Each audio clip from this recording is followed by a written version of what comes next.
Assalamualaikum warahmatullahi wabarakatuh.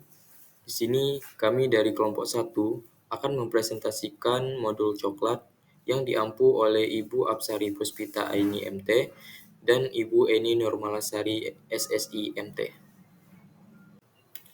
Adapun anggota kelompok 1 Alia Nurhidayah, 2 Andi Febri, 3 Aril Sabandi, 4 Dera Puspitasari, 5 Ira Rahayu, 6 Oblivia Febi Yusna BRGT. Adapun tujuan dari praktikum pembuatan coklat ini: 1. Mempelajari proses fermentasi coklat. 2. Mempelajari proses pembuatan coklat. 3. Mengetahui proses analisa kualitatif pada coklat patang. Selanjutnya ada teori. Coklat merupakan hasil olahan biji kakao atau Theobroma kakao yang dapat dijadikan makanan ataupun minuman. Coklat telah melewati sejarah yang panjang.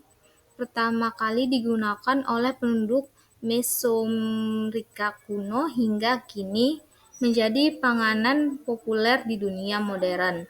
Coklat mengandung alkaloid seperti theobromin,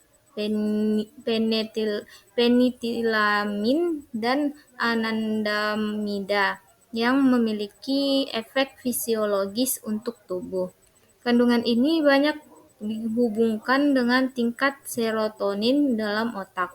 Menurut ilmuwan, coklat yang dimakan dalam jumlah normal secara teratur dapat menurunkan tekanan darah.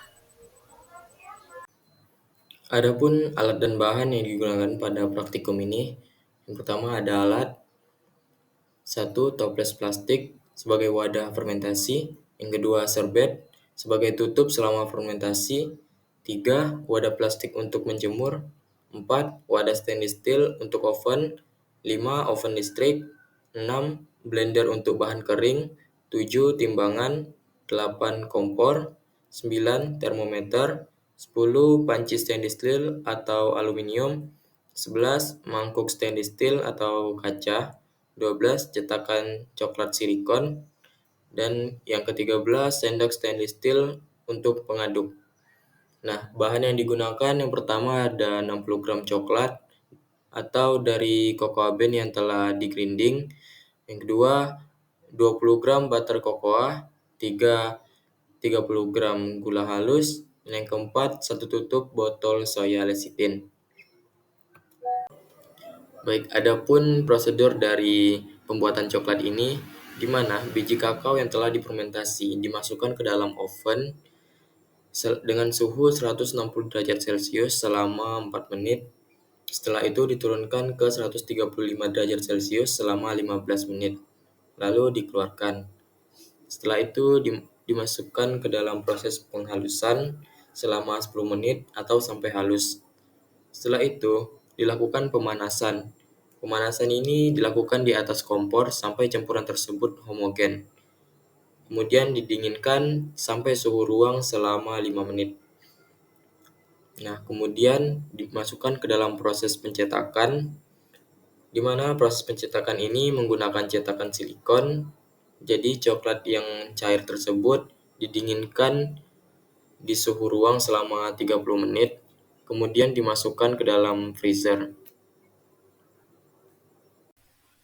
Nah, selanjutnya ada data pengamatan. Larutan sukrosa 10% dalam 20 mili itu diperoleh 2 gram sukrosa. Nah, dari standar 5 mili, konsentrasi 1% 0,5 mili, 3% 1,5 mili, 5% 2,5 mili, 7% 3,5 mili, dan 10% 5 mili. Nah, berikut tabel konsentrasi dan nilai Brix pada deret standar. Nah, konsentrasi 1% Brix-nya 2%, konsentrasi 3% Brix-nya 2,8%, konsentrasi 5% Brix-nya 3,4%, konsentrasi 7 4%, dan konsentrasi 10 5%. Nah, persen Brix pada coklat itu sebesar 27,8%. Nah, kadar gula pada coklat itu diperoleh hasil sebesar 89,9%. Dah, siap. Selanjutnya itu ada pembahasan. Pembuatan coklat dari biji kakao dimulai dengan fermentasi selama 3 hari untuk menghilangkan rasa pahit dan mengembangkan aroma khas coklat. Setelah itu, biji kakao dicuci untuk menghilangkan kotoran, kemudian dikeringkan hingga kadar airnya berkurang. Biji kakao yang telah kering disangrai, dikupas, dan dihaluskan menjadi kokoa mas. Selanjutnya, kokoa mas dicampur dengan kokoa bubuk sebanyak 500 gram, kokoa butter 250 gram, gula 250 gram, dan lecitin setengah sendok teh. Yang dimana lecitin ini berfungsi sebagai emulsifier dalam pembuatan coklat. Emulsifier membantu mencampurkan bahan-bahan yang memiliki sifat berbeda, seperti lemak yang ada di kokoa butter dan air, sehingga menghasilkan tekstur coklat yang lebih lembut, halus, dan tidak mudah menggumpal. Selain itu, lecitin juga meningkatkan fluiditas coklat saat diproses, sehingga lebih mudah dicetak dan menghasilkan produk akhir yang lebih stabil. Selanjutnya, campuran ini kemudian diolah menggunakan alat koncing selama 8 jam untuk menghasilkan tekstur coklat yang lebih halus dan cita rasa yang optimal. Setelah proses koncing selesai, coklat dicetak dan didinginkan hingga mengeras. Pada praktikum ini, kami menggunakan alat koncing. Namun ada proses lain yaitu proses tempering, tetapi pada praktikum ini kami tidak menggunakan proses tempering, yang dimana tempering ini adalah proses pemanasan dan pendinginan coklat secara terkontrol untuk membentuk kristal kokoa butter yang stabil atau polimorf beta. Proses ini terdiri dari 3 tahap utama, yaitu pemanasan, pendinginan, dan pemanasan kembali. Tempering dalam pembuatan coklat ini berfungsi untuk menstabilkan kristal, lemak, dan dalam kokoa butter, sehingga menghasilkan coklat dengan tekstur halus, mengilap, dan tidak mudah meleleh di tangan. Proses ini juga mencegah munculnya fat bloom atau lapisan putih pada permukaan coklat, serta meningkatkan ketahanan dan kualitas akhir coklat. Setelah coklat jadi, dilakukan analisis kadar gula dan hasilnya menunjukkan kadar gula sebesar 89,9%. Berdasarkan Standar Nasional Indonesia nomor 3747 tahun 2013, kadar gula dalam coklat batangan seharusnya 40-60%. Sedangkan coklat hitam kurang dari 50%, di bawah standar kadar gula dalam coklat batangan. Kadar gula yang tinggi ini disebabkan oleh proporsi gula yang berlebihan dalam formulasi dengan jumlah gula 250 gram, distribusinya dalam campuran menjadi dominan, menghasilkan kadar gula akhir menjadi 89,9%. Selain itu, jumlah kokoa bubuk dan kokoa butter yang kurang tidak cukup untuk menyeimbangkan kadar gulanya, agar sesuai dengan SNI 3747 tahun 2013. Jadi jumlah gula itu perlu dikurangi atau bahan lainnya ditingkatkan. Dengan demikian, kadar gula yang diperoleh jauh melebihi standar yang ditetapkan, sehingga formulasi perlu disesuaikan agar sesuai dengan regulasi. Baiklah, berikutnya kesimpulan dari hasil yang kami dapat. Yang pertama, fermentasi biji kakao dilakukan selama 3 hari. Fermentasi berguna untuk mengurangi rasa pahit, cepat memperbaiki konsistensi keping biji, dan menambah aroma yang dihasilkan biji kakao.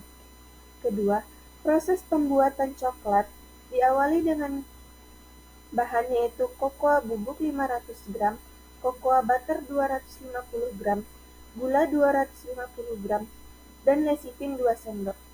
Pada pembuatan coklat menggunakan mesin kocing, campuran bahan dimasukkan ke dalam kocing secara bertahap. Campuran dilakukan selama 8 jam dalam alat kocing, kemudian pencetakan coklat. 3. Pada analisa kadar gula, coklat diperoleh hasil sebanyak 89,9%. Hasil ini tidak sesuai dengan standar mutu SNI 3747/2013. Hasil kadar gula melewati ambang batas SNI.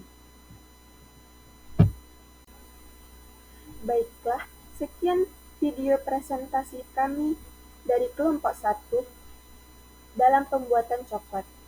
Saya akhiri, wabillahi taufiq wal hidayah. Wassalamualaikum warahmatullahi wabarakatuh.